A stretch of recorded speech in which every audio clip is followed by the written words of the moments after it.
All right, folks are coming on in. One sec.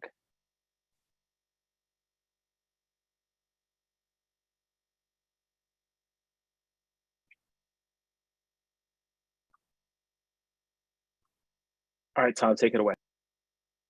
Good afternoon, everyone. I'm Tom Cochran, the CEO and Executive Director of the United States Conference of Mayors here in Washington, D.C., and I'm pleased to welcome you to our next Local Infrastructure Hub meeting. Today's session of the Local Infrastructure Hub is co-hosted by the United States Conference of Mayors with our incredible partners, Bloomberg Philanthropies and Results for America. In addition to the Bloomberg Philanthropies, we want to thank the Hub's other funding partners, the Walmart Group, Emerson Collective, the Ford Foundation, and the Kresge Foundation. The bipartisan infrastructure law was decades in the making, and it didn't happen by chance. Through President Biden's leadership and the bipartisan support in Congress, states, mayors, cities now have 1.2 trillion to address needs that have been building up for decades. But we do have a challenge.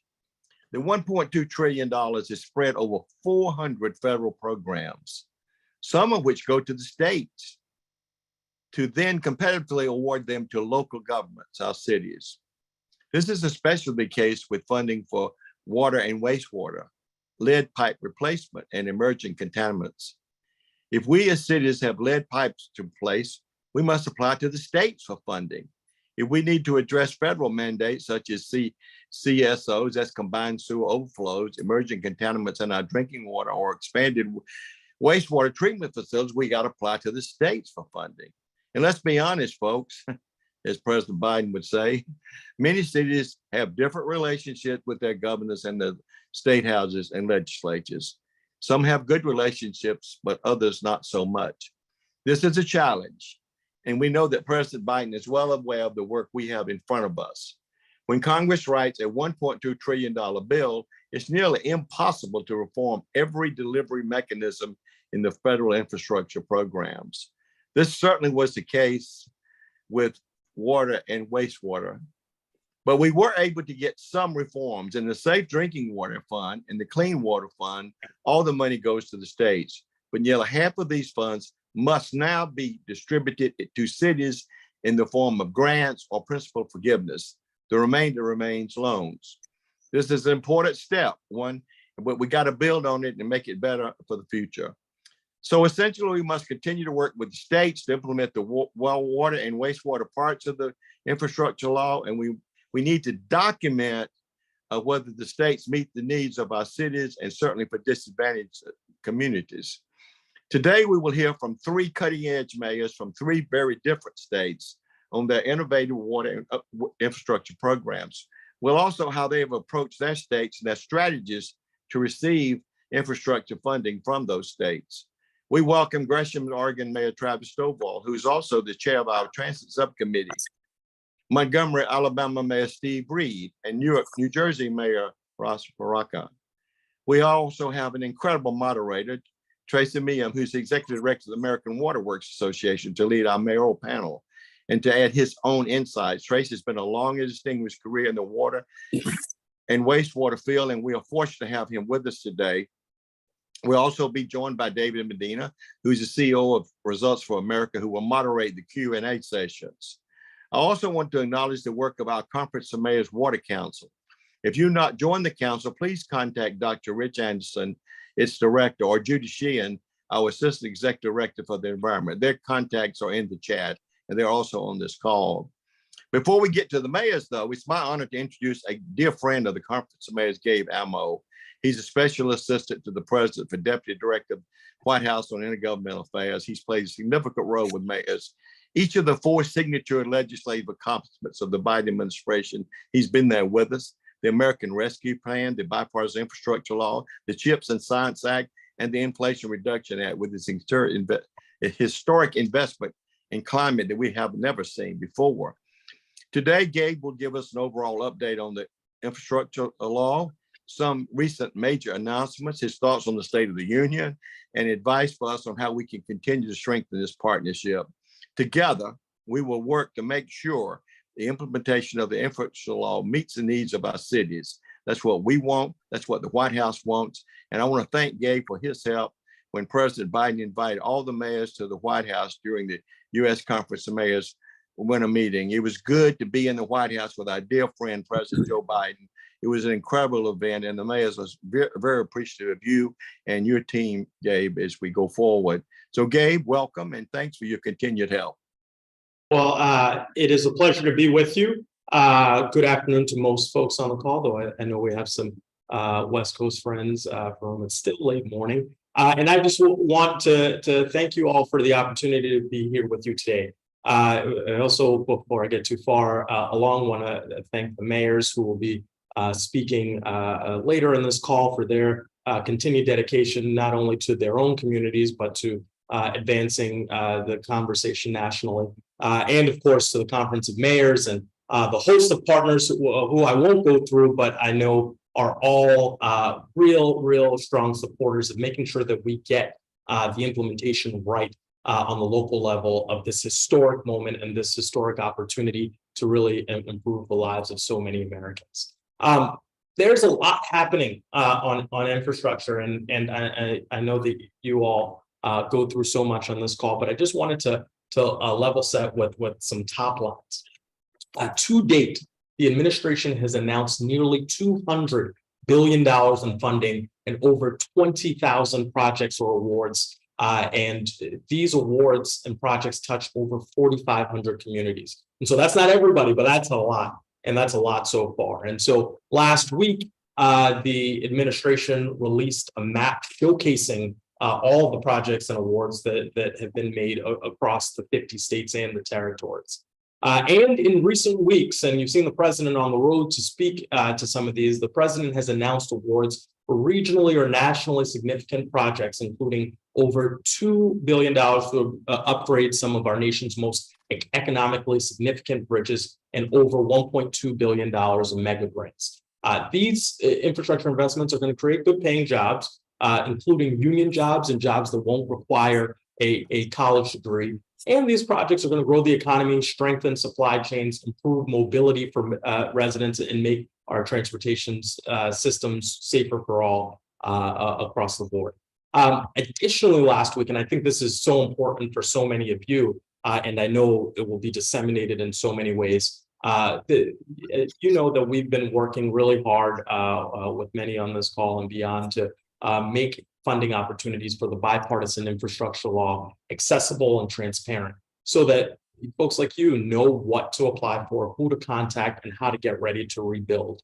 And so our goal is to continue to help governments navigate, access, and deploy resources that are going to help build a better America. So there is a new updated calendar of notices of funding opportunities that is on bill.gov.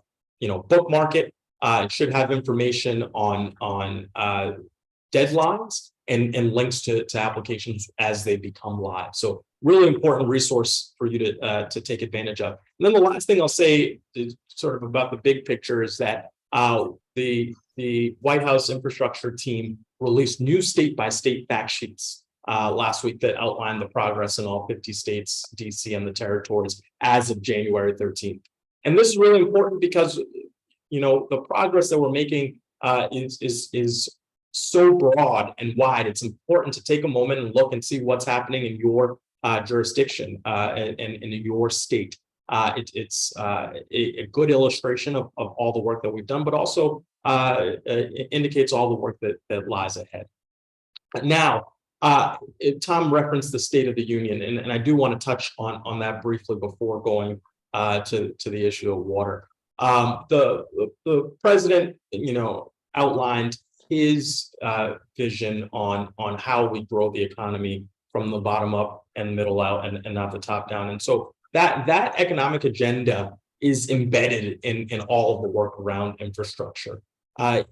Really, and you heard the president repeat this, and why you are such important partners to this is really about finishing the job. It's one thing to pass a law.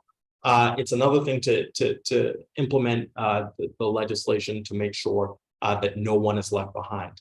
And finishing the job alongside the key priorities that I note on the economy are going to improve the standard of living in people's lives. and it's going to keep people safe, people's water, people's roads, and people's livelihoods writ large. So it's really important to have that moment that the State of the Union presents, because as the president said, the State of the Union is strong, but because its people are strong, and you are such a big part of all of that work. I know Tom mentioned having the mayors here at the White House, and another really key opportunity. And what was important there was the emphasis on implementation across the rescue plan, across the infrastructure law, across the Inflation Reduction Act. We had our leaders here at the White House speak to mayors, and this is a conversation that we'll keep going, but it's important to note that we wanted to bring that conversation together, because these aren't separate pieces of the economic agenda. They all flow together, and it's really important that we think about the real comprehensive work that we can do together. So some updates in the area of water funding, and I think I have 2 minutes left, so I'm going to be quick. Just yesterday, on the issue of emerging contaminants, Administrator Regan announced the availability $2 billion to address PFAS in drinking water across the country. And this investment, which goes to states and territories, something that I know Tom noted is sometimes a challenge for you all. But this investment will be made available to communities as grants through EPA's emerging contaminants in small or disadvantaged communities grant program, and will really work to promote access to safe and clean water in small, rural, and disadvantaged communities while supporting local economies. Additionally, just a couple of weeks ago here at the White House, the Vice President announced new actions to protect communities from lead pipes and paint. And so on the issue of lead pipes, which I know is very important to so many folks, the administration has a new partnership called Get the Lead Out, in partnership with state and local leaders, non-governmental organizations, water utilities, labor unions, and others. And so the goal is to really create an innovative partnership to leverage existing efforts and funding to meet our commitment to accelerate the replacement of lead service lines and pipes by the end of the decade, while also serving the economic imperative, creating good paying jobs and prioritizing lead remediation efforts in overburdened and underserved communities. And so this coalition starts with an inaugural group of 100 plus members, and we can make sure that if you are a community where this makes sense, that you join this partnership. The next part of the Vice President's big announcement just 3 weeks ago was a new initiative for rolling out from the EPA called its lead service line replacement accelerators. And so this is going to be launched in partnership with the Department of Labor, the states of Connecticut, New Jersey, Pennsylvania, and Wisconsin to provide targeted technical assistance services to communities to make progress on replacing lead pipes that pose a risk to the health of children and families. And so through this initiative, EPA will provide hands-on support to guide communities through the process of lead service line removals from start to finish. And this technical assistance will include helping to develop lead service line replacement plans, conducting inventories to identify lead pipes, including community outreach and education, and supporting applications for the critical bipartisan infrastructure law funding that we're talking about on this call. So be on the lookout there as well. And so I know that there are some other really critical investments here in the bill, from storm water management to the sustainable water supply through the drinking water state revolving fund, and of course wastewater treatment is so important. But I'm going to stop there because I know I've talked for a bit, and hand the call over because I think there is some discussion to be had. So thank you. Gabe, thanks for those very timely remarks and for your longtime partnership with all of us. And good afternoon, everyone. My name is David Medina, and as the COO and co-founder of Results for America, it is my pleasure to be here with all of you today. As promised, we will now open our session up for any questions any of you may have for Gabe. And so please feel free to come off mute and to ask your questions or to share them in the chat. And our first question is from Mayor Brown of Youngstown, Ohio. Mayor Brown? Good afternoon, everyone. Gabe, how you doing, man?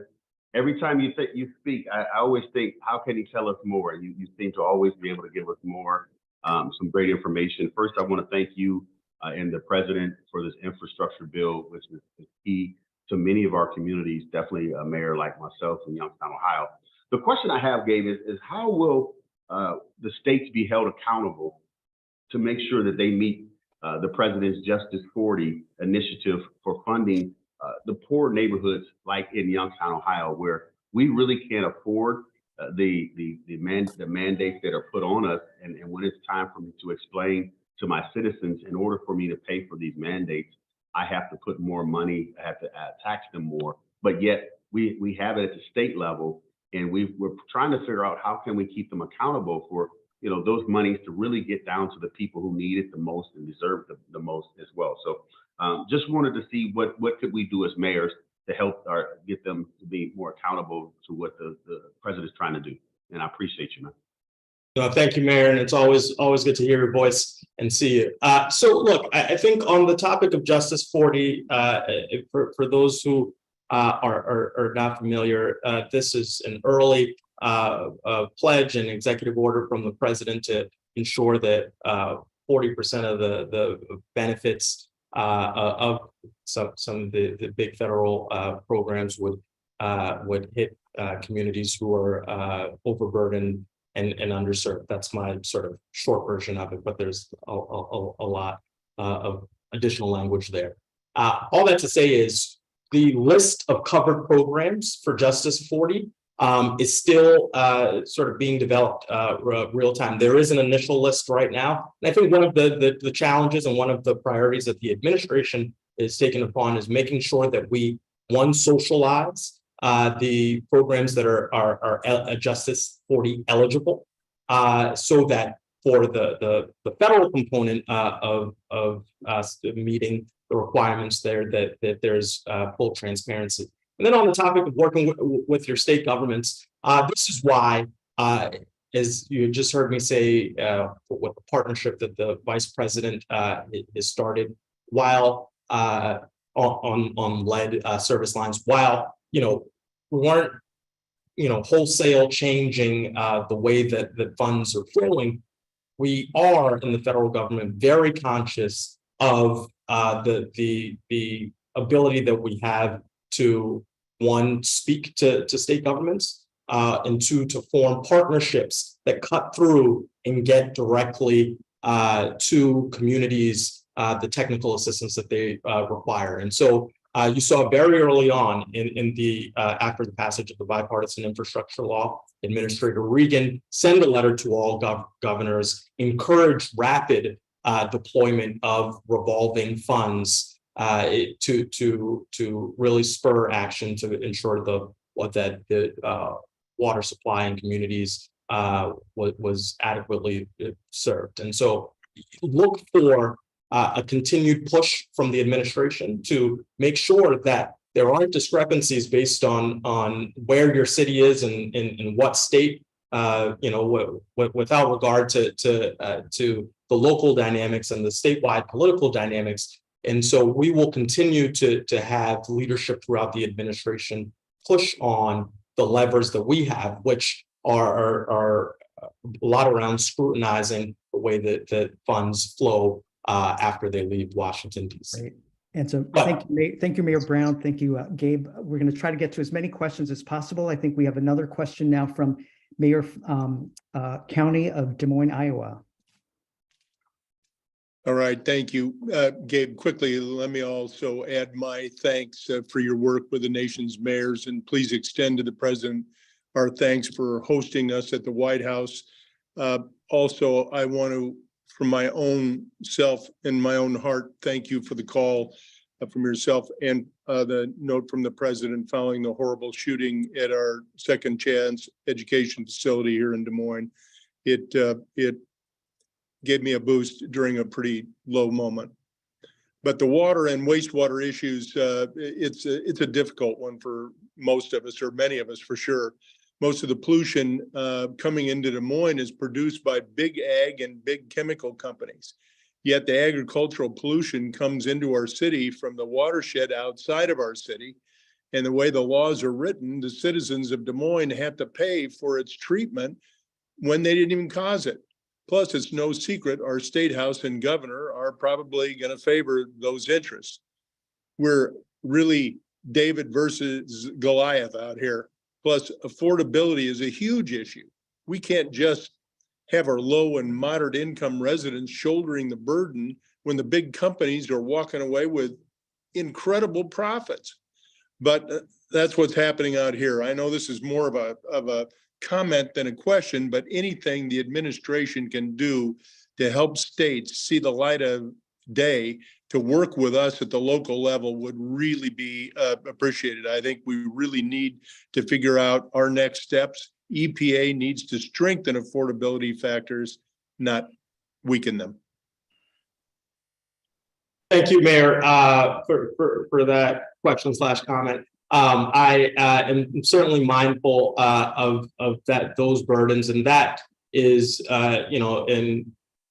is a big reason why a lot of the funding that I've mentioned will see EPA work towards greater communication with state governments about how to remediate some of the impacts that you face in Des Moines and other cities face, but then also additional funding has been announced, especially on the agriculture side, for voluntary conservation plans and programs. And some of this flows out of the Inflation Reduction Act. So sort of what I spoke to earlier, where these different big pieces of legislation will start to flow together. This is one area where there is significant funding, especially with the climate impacts that the agricultural community makes to address some of these broader water challenges that communities like yours would be facing. Thank you, Mayor County. Thank you, Gabe. We have time for just one more question. I apologize to all of you. Just trying to keep us moving along. We have a question from Mayor Norton of Rochester, New York. Mayor Norton. Rochester, Minnesota, just to be clear. That's okay. Happens all the time. The city of Rochester and the city council just approved a $60 million upgrade and repair to our water and wastewater treatment plant, which is great. We're counting on state and federal dollars to help us move that project forward. And one of the issues was phosphate nutrient. They've lowered the levels that we have to reach, right? So we're working on that, and that's part of this upgrade. But to your point about PFAS, it is a concern for communities like ours who already have a $60 million project working on one area when we know PFAS and other chemicals are going to be regulated soon. And while we've hired away 2 experts from the state of Minnesota to help us in our city, and we feel really good about that, very helpful to the process, how can we be more at the table with the EPA given these major mandates that'll be coming our way? The state's talking about it already, and you mentioned it at the federal level as well. There are huge fiscal impacts to our community, and all the budgeting we've done will be kind of out the window as we move ahead. So can you help us increase the dialogue with the EPA and the regulatory side of OMB?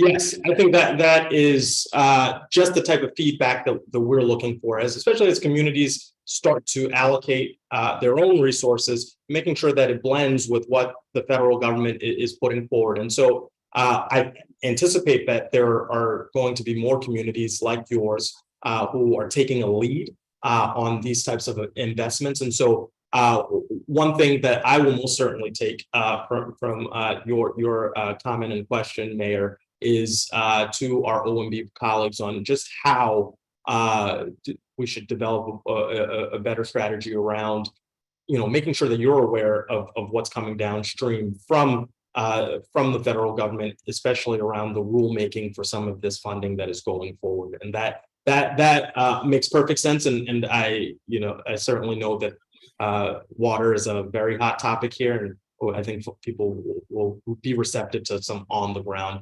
feedback like you just provided, but thank you for that. And Mayor Norton from Minnesota, my apologies. It is now my pleasure. Just remember Mayo's Clinic. That's all you got to remember, right, Mayor? Got it, Tom. Got it, Mayor. Thank you. Thank you, Gabe, for spending time with us today here.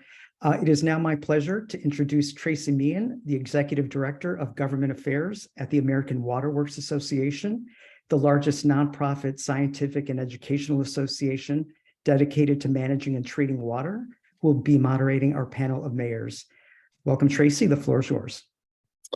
Thank you, David. Good afternoon, everyone. It's an honor to be here talking to the critical leadership in our cities throughout America, especially in light of this great historic opportunity to fund so much environmental progress on many fronts, but certainly on the water and wastewater front.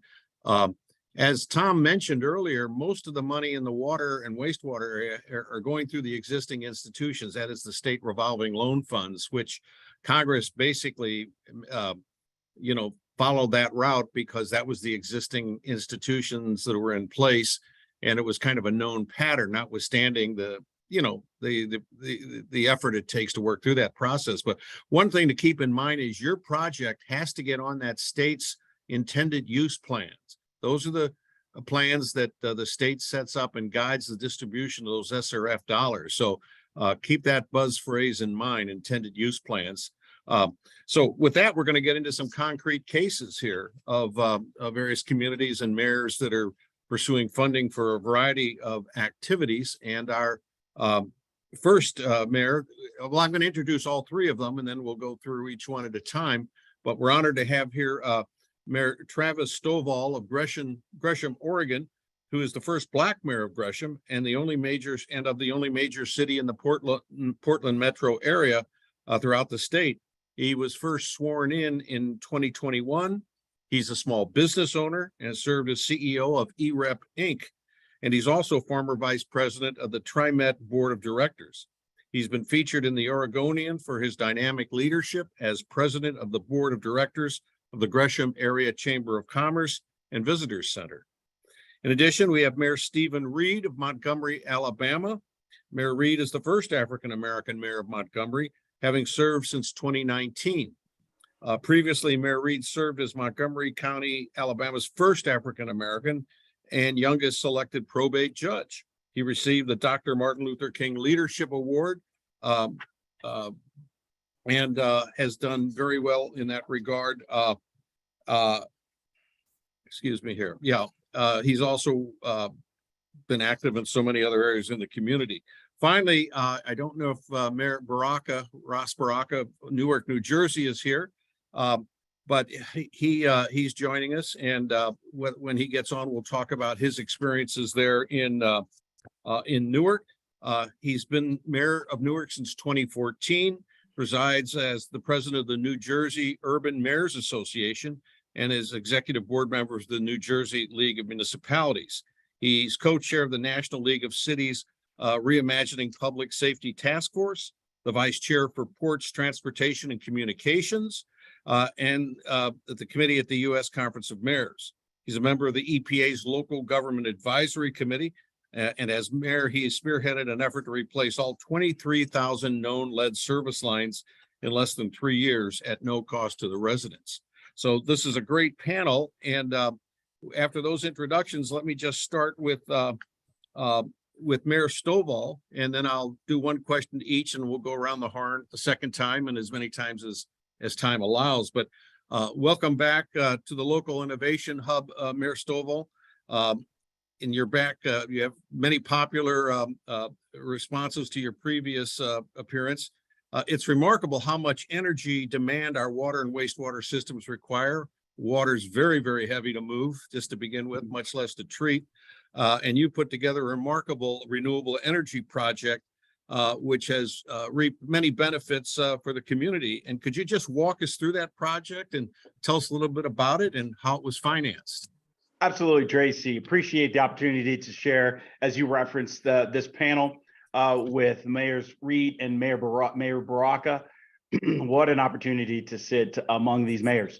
So yeah, we started this project actually quite a few years ago. And what our focus was to see if we could get to a net zero energy usage at our wastewater treatment plant, which is an incredible task when you think about it, because our wastewater treatment plant is, of course, one of the largest electricity users that the city has. And so we first started with a ground-based solar array, and we get roughly about 7% of our energy from our ground-based solar array. But then we also moved to a cogeneration solution that actually uses our fats, oil, and grease that we take in, and we also receive a tipping fee for receiving those. And then we utilize that energy to produce heat and various opportunities within the within the wastewater treatment plant to effectively push to a net zero, and actually to some degree a net positive, where we're actually creating more energy than we're using, which we actually save about $500,000, so $500,000 a year electricity costs, and we get another $250,000 a year through our tipping fees. So clearly this is a net benefit for our community, and it shows by the nature of we have some of the lowest wastewater treatment costs throughout the entire state of similar sized cities, and many cities that are somewhat smaller than us. And so that benefit inures to the actual ratepayer. You know, earlier I know the mayor was just referencing some of the challenges you have with the increasing rates based on having to treat wastewater from some of the industrial users. Well, we're actually benefiting from the fact that we've put all of these resources together. We've paid for that through various types of state funding mechanisms, federal mechanisms, and then also, again, some of the rate paying. And then now we also pay for it through the tipping fees and the savings that we now get. So I would encourage each of my fellow colleagues and mayors to look at opportunities to leverage the bipartisan infrastructure law and these investments that we get to make in infrastructure that continues to, what I say, gives the gift that keeps on giving. Excellent. Thank you very much, Mayor. Mayor Reed, I know you've got challenges, as all communities do, with water and wastewater and infrastructure and O&M. How have you tapped into or at least hoping to tap into the bipartisan infrastructure laws? And what about some of the other sources like the American Rescue Plan or the Fiscal Recovery Fund? Any thoughts and lessons you can share with the audience today?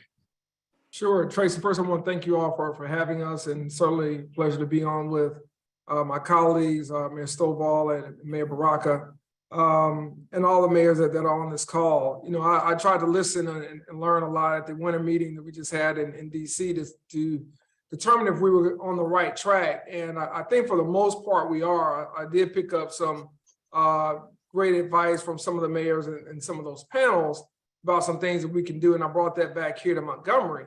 But, you know, for us, you know, we worked in partnership with our county officials to leverage the American Rescue Plan Act dollars in such a way that we felt, you know, by combining those resources, that might provide the best opportunity for us to go to our state agency, the Alabama Department of Environmental Management, ADEM.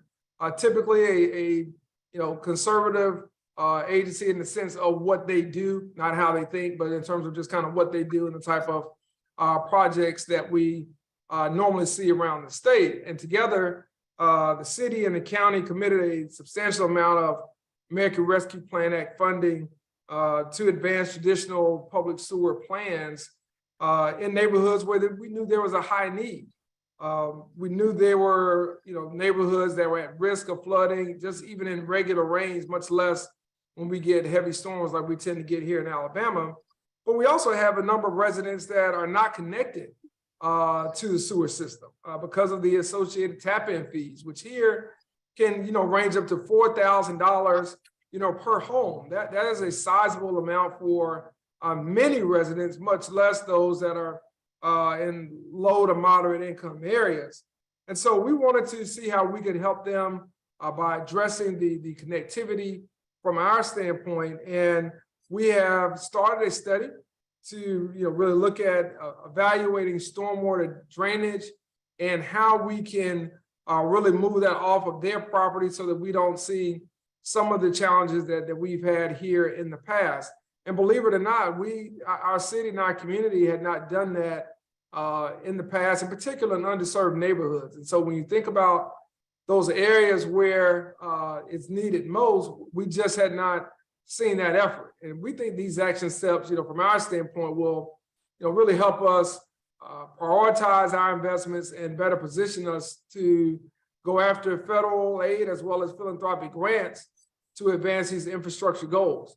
So that's kind of the initial plan that we have been utilizing thus far. And, one of the things I think we all have to keep in mind as we look at some of the BIL funding and working with our states is really leveraging our relationships with our state delegations and leveraging our relationships with our state agencies. And not just at a time when, the money's on the table, it has to be an ongoing relationship. And that's something that, we probably had not done as a city or as a county prior to the last couple of years. And we started to see how they base their formulas, what they base it on, how we update our studies and our plans so that we can be turnkey ready when there's an opportunity. And that's been a learning process for us, but it's also been a positive process for us to share with our state leaders, but also get some of their feedback as well. Well, thank you, Mayor Reed. I think Mayor Baraka is running a little late, but he'll be with us shortly. And I know one of the stories he'll talk about is the tremendous support he got from the state government and the SRF even prior to the BIL becoming law. I see Mayor Baraka here with us now. Anyway, see, he's just logging on. Anyway, Mayor Stovall, let me ask you this. How about that sources of state money, whether it's SRF or other sources, looking forward, these challenges, as generous and as welcome as the BIL is, you take lead service line replacements in some communities, the 15 billion is a good down payment, but it's probably less than a third of what we're going to need to remove all lead service lines. And then the long-standing need to replace and enhance, just the pipes and the tunnels and everything else. Are you looking at other sources in state government besides the SRF, or is that still going to be the main play? Absolutely, great question. I don't think I want to even limit the conversation to just the state funding. We absolutely are looking at various levels of state funding, WIFIA funding, you name it. We're putting them all together. And I think you mentioned it perfectly when you referenced the amount of funding that's coming through the bipartisan infrastructure law. It's historic, as we all know, although it's going to take more than just those dollars to be able to build out what we need to. And so we're looking at not even just the ones from a state funding perspective and from a federal funding perspective, but we're also actually improving our ammonia extraction right now through a private-public partnership with some of our industry. They were going to build an ammonia extraction solution on their facility, and they came to us and we partnered together. They're paying for a substantial portion of this at our plant. And so we're even leveraging that funding to be able to truly positively impact what we can do in our communities. And furthermore, we're talking about wastewater. We're actually putting in a groundwater system at this point because we saw water rates escalating over the years. And so now what we're doing is we're being able to lower our actual water rates through putting in a different water solution. And again, all of this really points to ensuring that we can pull down all of our rates for our individuals that live in our city, which many times those are the most vulnerable folks. So leveraging all of the pots of money, bringing them together to be able to build out solutions that bring that equity that we're talking about. Mayor Reed referenced it in regards to some of the folks in this community and not being able always to access some of the utilities that they need. And all of these things are bringing those rates down to effectively and positively ensure that these individuals, our most vulnerable individuals, have access. So utilizing all of the pots of money is going to be critical to achieve the outcomes that we want to achieve. And so, yeah, we're accessing those local government dollars, state dollars, and federal dollars. And then the bipartisan infrastructure law is an absolute catalyst for doing the things that we've got to accomplish. Well, it's great to hear that your P3 project is going so well. I mean, there's the vast amounts of private capital out there, and it'd be great to get it into the municipal sector where we can make it work. The need is great. AWWA did a study back in 2012 called Buried No Longer, and posited $1 trillion need for both replacement and expansion, you know, given population growth. And that was a lot of money. EPA puts it about half that, but those figures, whether you go with EPA's number or AW, that's just drinking water. You could do the same for wastewater or stormwater, as Mayor Reed discussed. Mayor Baraka, are you with us? I am. Apologize for being late. I had to perform a wedding, you know, as part of our responsibilities. Well, I understand. That's important. Well, anyway, welcome, Mayor. It's so great to have you here. And, you know, your success there in Newark with lead pipe replacement was quite outstanding. It was a very aggressive program. I know your general manager there. He's a great guy. And would you tell us about the project and how you funded it and managed the whole process? Yeah, it's very huge. You know, ultimately at the beginning, we were going with the state's plan, and this is why it takes a long time for people to get it done. One is the thinking that, you know, you should be focusing on the corrosion control first and change the lead service lines over a period of time. And so they use the state infrastructure bank to do that. And we really get that money little by little as they have it, because it's not plentiful, I would imagine. And then try to use some of the federal drinking water and other legislation that allows monies to be used for this.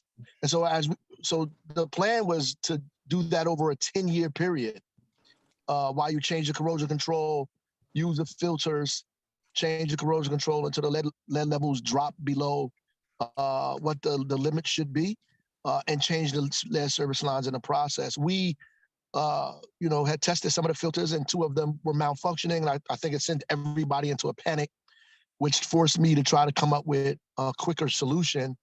So we had to bond the money. And luckily the county was able to, they have a better bond rating than we did. So we used their bond rating to get an additional $120 million on top of the money we already had. And then I had to worry about the debt service. So we were in negotiation with Port Authority at the time. And thank God we got yeses from everywhere, which has a lot to say about the relationships that we built, because one no would have derailed this whole thing. They decided, they agreed, the board there at Port Authority, to give us $6 million over a 30-year period or so to that we're using to pay the debt service down on the lead service line, so the taxpayers do not have to burden that, or the ratepayers do not have to burden that as well. And so we had the money up front, given the money we had already, as well as the bond money, and we used it to change about over 20,000 lead service lines in less than 3 years. We put together, used it as a public works project. So we hired and trained local residents to get them to help us replace the lead service lines. And then obviously we had to RFP the big companies out to get it done. We used it where they kind of just dig a small hole and they shoot the take the lead service line out of the little hole and shoot the new copper line in there and attach it from the outside to the basement. So it didn't take that long to do. And it wasn't that invasive in your house. So I thought it was a good method. And we hired a lot of local people. We hired small businesses in the area to support that. So it turned out to be something great in the end. That started off terrible. It turned out to be something good for us, because we got every single lead service line changed in our city. We had to change a few laws, but we did it. Well, a lot of partnerships, a lot of innovation. Mayor Stovall talked about his public-private partnership. You had a public-public partnership with the county on the guarantee. That's fantastic to see that kind of intergovernmental collaboration on such an important issue of public health. Mayor Reed, you know, all this money is going through the states, i.e. that means the state revolving loan funds. A lot of communities in line there. There's urban, rural, you know, interest, many competing applicants, if you will. Do you have any advice for mayors on working with the states and you know, pursuing, dealing with the challenges, whether it's a fair distribution of the money or attention to disadvantaged communities within larger urban areas? Any thoughts on that you'd want to share with your colleagues? Sure, I think that all of us, probably deal with that in some way, shape, form, or fashion, regardless of what the issue is. And anytime you have a windfall of money, it's kind of like, people who win the lottery. You get a lot of new friends, and you find out you have a lot more cousins than you see at family reunions. So everybody is scrambling for the money, and everybody is trying to come up with all these, reasons why they should get more of the money. And I think, for us, there are probably a couple of things that have worked. First, we're singing from the same hymnal, if you will. We're singing it from the same song across the board, whether it's city, county, and state. We're presenting, one unified vision for what we would like to do with the money. Those who have been outliers have been kicked out of the choir and out of the group. So if you can't sing on with the same note that we're singing on, then good luck, taking that message yourself. But I think that's very important because a unified message has a lot more appeal at the state level, just like it does at the federal level. Anybody coming to see us as mayors. I think the second thing is, we have to clearly articulate, the needs within our city and our community. And that's not a long laundry list. I think there's one thing, obviously, that, many folks at our state agencies want to see is, how have you prioritized it? What pre-planning have you done? And have you, really kind of scaled down how you want to invest the money? And we use the word invest as opposed to spend because everybody wants a return on that investment.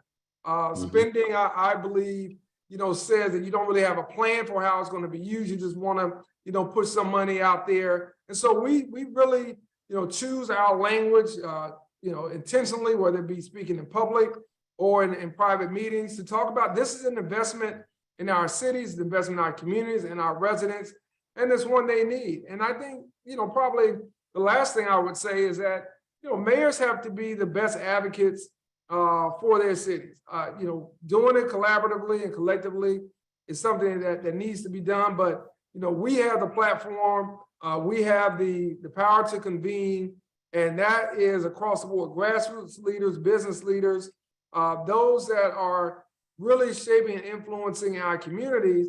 And I think our ability to advocate for projects like this at a time like this is very important, because if you don't, you end up kind of missing that window and you fall behind maybe some other communities, and you may even fall behind some other projects because the state agencies have their wish list, they have their dreams that they want, and whether or not they have a plan or not, they have the money. So we know that our case to them has to be airtight, and part of that is making sure that we utilize the platform that the mayors have in creating that to the community, creating that to local and state leaders, as well as other stakeholders that are involved in what we're doing and really want to see the best outcomes for how this money impacts the people who we represent. Very good. Thank you, Mayor Reed. We're as I say, I think we've all recognized the historic nature of the BIL and what an opportunity this is. On the other hand, we're going to see more revisions of the lead and copper rule, which are going to, put a little more pressure on everybody in the regulated sector to comply. We're going to see new MCLs in the Safe Drinking Water Act for PFAS contaminants, 2, 4, 6, who knows? We're going to see a hazardous substance designation for PFAS, which is going to drive up disposal costs for biosolids and residue from granular activated. So the costs are coming, and the increased costs are coming. I just want to mention one other program that as you start getting into the big money needs, not that SRF doesn't deal with big money needs, but the WIFIA program, which AWWA helped get in place, does provide a lot of opportunities to bundle packages, not just big CSOs or big water treatment, but lead service line replacement, landscape work. Philadelphia just got a big a loan from the WIFIA program at EPA, and they're putting it all together. So just wanted to flag that as just another opportunity out there amongst all the wonderful things we're getting out of the BIL too. So with that, Mr. Mayor Stovall, I wanted to go back to your program, that ancillary program, collecting oil and grease from probably hundreds of restaurants. I can't imagine how many in your community. How did you herd all those cats together to get that program working? Could you tell us a little bit about that? Well, you basically have a few folks that actually do the pickup and transportation of the fats, oils, and grease. And so what we did is we worked with those transporters to ensure they could pick those up efficiently and then move those to the wastewater treatment plant. And initially we put in one cogenerator and then put in a second cogenerator when we noticed how effective and efficient it was being. And so collecting all of that fat, oils, and grease really, again, comes from a perspective of working with a fairly finite number of transporters and folks that go and pick it up from their restaurant customers and different types of producers of those what we call FOG types of ancillary byproducts of whatever they're doing. So that's how it's worked, and it's worked highly successfully. As I already referenced, we're getting roughly about $250,000 in tipping fees for a fuel solution that we then can utilize to power parts of our plant and provide heat and various things to make it a more efficient process. And what you just said, Tracy, I referenced it very briefly before, but our entire groundwater solution that we're putting in place now, we did through a WIFIA loan.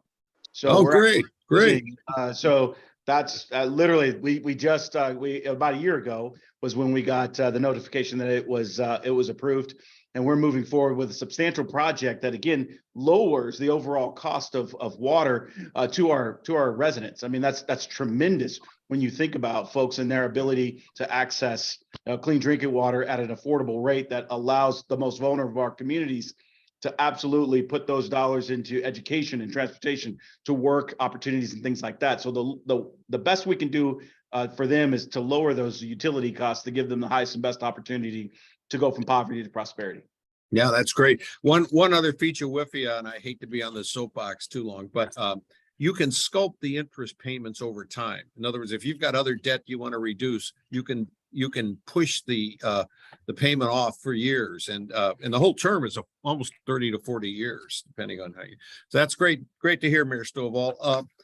Mayor Baraka, if I might come back to you, and just with all you've done with that big project, what kind of lessons learned can you maybe articulate for the other mayors in the audience tonight or today? And what do people need to be thinking about dealing with these immense challenges and the need for resources from any place you can garner them? Well, ultimately you need the capital up front to be able to do the type of work that we're talking about. If you don't have that capital up front, it's going to make it incredibly difficult for you to do anything. The process, the way this thing works now, is they kind of siphon off the money to you little by little, which is really like counterintuitive to getting this done.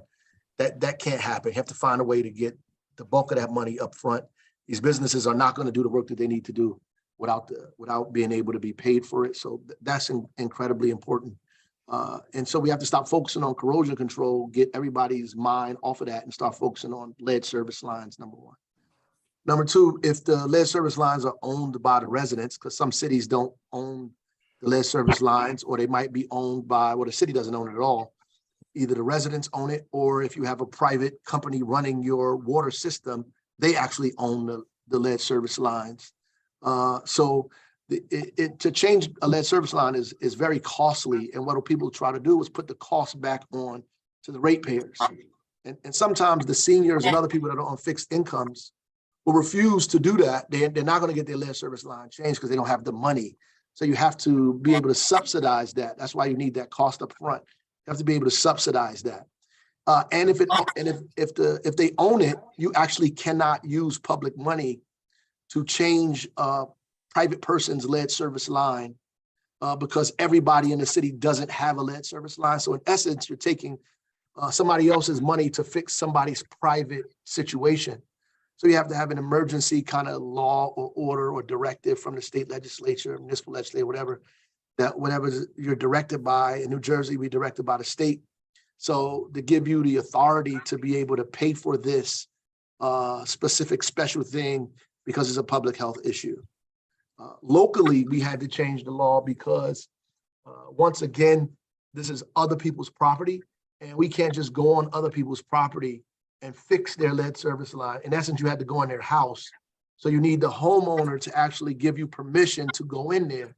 Unfortunately, in Newark, 75% of the people in the city rent. And it would have been another 30,000 years to find every homeowner because a lot of the homeowners are absentee. They don't even live in the city to get them to sign a paper, which would have been impossible for them to do. So we passed a local ordinance that allow us for public health reasons to go on your property and change your lead service line, whether you were there or not, or agreed or not. You just had to have somebody, obviously had to let us in the house.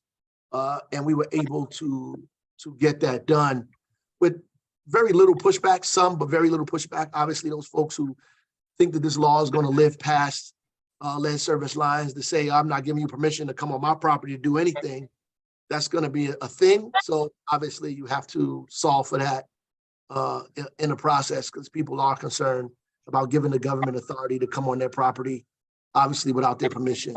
So we Great. did it, thank God. And that's something that you absolutely positively need to think about. Okay. Hey, Well, Tracy, can I jump in real quick? You Just- certainly may. just Quickly, a if you would, Mayor. Look, Levity, I just want to thank Mayor Baraka, the 50th year of hip hop, for utilizing that other people's property, that OPP language in there. I want to let him know I caught that when you're talking about Naughty by Nature. It's from East Orange, New Jersey. So that may be how he got that done, because he was able to speak a different language than maybe some of us. So I appreciate that, Mayor, how you worked that in there. Yes, Got sir. Got it. David, I guess I should kick it over to you at this point. Great. Yeah, thank you, Tracy, and special thanks to Mayor Stovall, Reed, and Baraka for spending part of your Valentine's Day with us. It's been great. In building on your conversation, we've shared in the chat a guide which highlights the federal funding opportunities available for everything we've been talking about today. We hope you will all find this funding guide useful as you decide what clean and wastewater projects you want to advance in your cities. So please check that out. At this point, I would like to ask all of you to please respond to a quick Zoom poll, which we'll also be sending around. Please complete this survey now. It'll take you 2 minutes or less. This just helps provide good background information on today's event and future events. So if you take 2 minutes, please, right now.